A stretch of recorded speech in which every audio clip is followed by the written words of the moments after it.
Одна из лучших работ Станислава Анфимовича Торлопова – это каллистрат Валерий Жаков. Работа выставлялась в Санкт-Петербурге. Вот сейчас в прошлом году у нас было 150 лет выдающегося нашего ученого.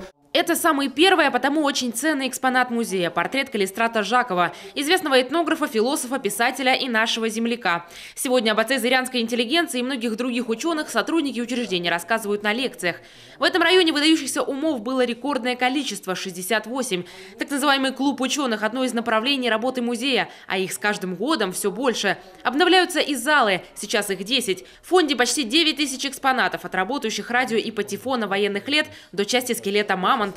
Недавно открылась даже своя галерея. Мы сделали постоянную экспозицию. Здесь представлены работы известных таких художников, как Станислав Анфимович Торлопов. Станислав Анфимович сам в дар музею, Эмме Алексеевне, основательнице музея, подарил эти работы. Кроме Станислава Анфимовича есть другие работы.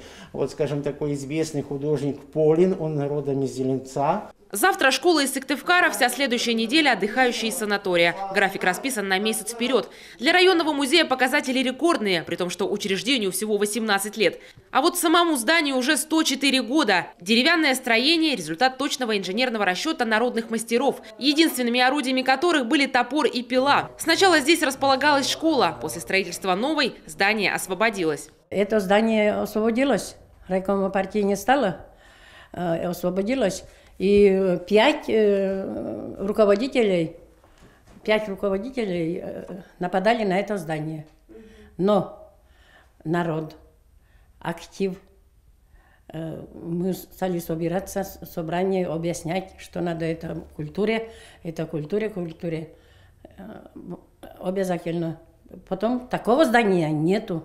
В районе, не в республике. Внутри все как было больше 100 лет назад. Понятно, что здесь регулярно проводят косметический ремонт. Но о старине напоминает, пожалуй, только скрипучий пол. В музее сохранились перила в первозданном виде, двери, окна. Поменялись только, может быть, замки и поменялись эти ручки дверные. А так все, да, а так сохранилось все как было 104 года назад.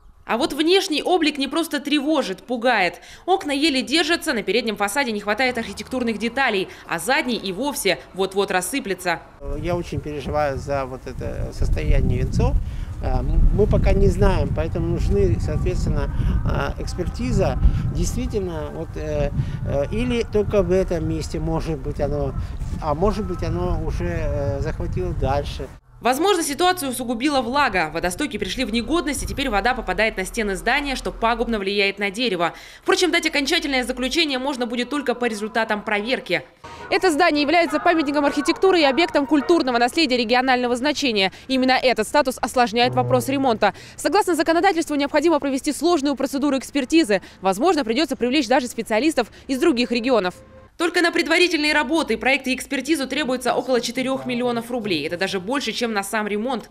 Изыскать такую сумму власти района не могут. А потому основательница музея весной этого года объявила о сборе средств. Если у нас все получится, то в 2018 году мы начнем общими усилиями. Мы должны сначала изыскать средства, начать эти работы, в 2019 завершить их и подать заявочку на 2020 год. Чтобы дело сдвинулось с мертвой точки, нужно чуть больше 700 тысяч. Это средства на научно-изыскательские работы. Пока собрали около 10 тысяч рублей. Таисия Жакова, Вячеслав Беспалов, телеканал Юрган, Сыктывдинский район.